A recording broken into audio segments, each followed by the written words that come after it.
안녕하세요 여러분. 오늘의 흥미로운 기사 내용은 나사와 스페이스X 그리고 보잉의 미래 철저 분석 그리고 비극적인 요트 침몰 사건 마이크 린치와 그의 마지막 항해에 관한 것입니다. 우선 좋아요 버튼을 누르고 채널 구독 및 알림 설정 또 잊지 마세요.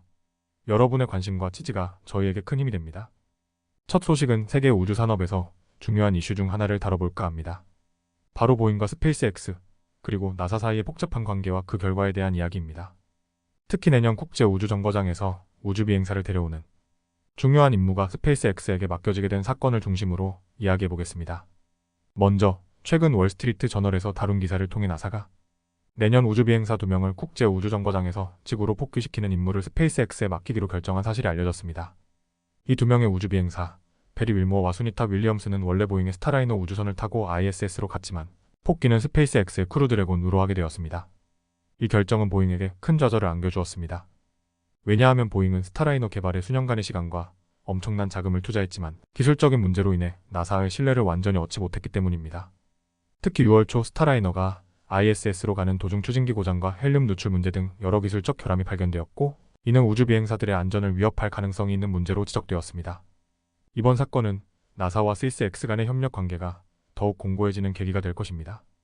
사실 스페이스X는 이미 2020년에 나사와 함께 우주 비행사들을 ISS로 보내고 복귀시키는 시험 비행을 성공적으로 완료한 바 있습니다. 이 성공은 스페이스X가 나사의 가장 신뢰할 수 있는 파트너로 자리 잡는 데 큰 기여를 했습니다. 한편 보잉은 스타라이너 프로젝트로 인해 14억 달러 이상의 손실을 입었으며 이번 사건으로 인해 회사의 이미지에도 타격을 입을 수밖에 없습니다. 보잉의 새로운 CEO 켈리 오트버그는 이 문제를 해결하기 위해 최선을 다할 것이라고 밝혔지만 앞으로의 여정이 순탄치만은 않을 것으로 보입니다.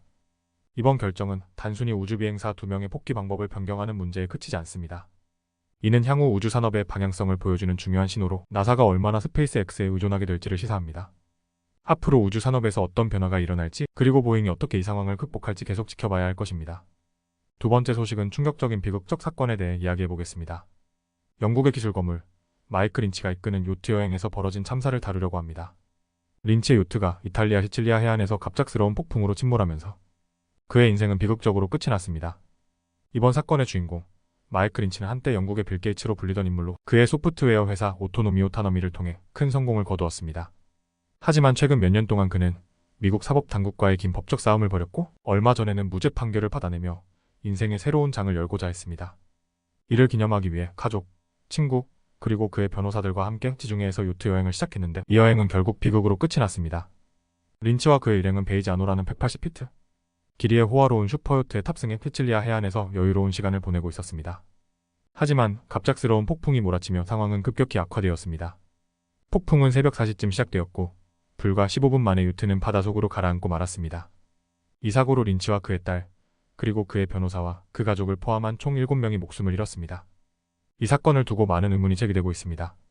어떻게 이런 대형 요트가 갑작스러운 폭풍에 그토록 빨리 침몰할 수 있었을까요?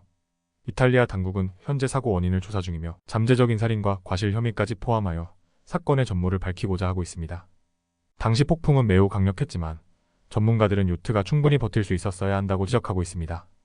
일부에서는 요트의 돛대가 과도한 스트레스를 받았거나 승무원들이 문이나 해치를 제대로 닫지 않아 물이 급격히 들어왔을 가능성을 제기하고 있습니다.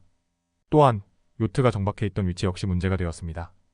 주변이 충분히 보호되지 않은 곳에서 요트가 폭풍을 맞았다는 점이 추가적인 요인으로 작용했을 수 있습니다. 이는 결국 요트가 물에 잠기고 전복되는 결과를 초래했을 가능성이 큽니다. 이번 사건은 단순한 해상사고가 아닌 여러 복잡한 요인들이 얽혀있는 비극입니다. 특히 린치와 그의 가족, 친구들이 이 사고로 목숨을 잃었다는 점에서 큰 충격을 주고 있습니다. 현재 이탈리아 당국이 사건의 원인을 철저히 조사 중이므로 앞으로 밝혀질 진실을 주목해야 할 것입니다. 오늘은 여기까지입니다. 다음 영상에서 더 유익하고 흥미로운 내용으로 찾아뵙겠습니다.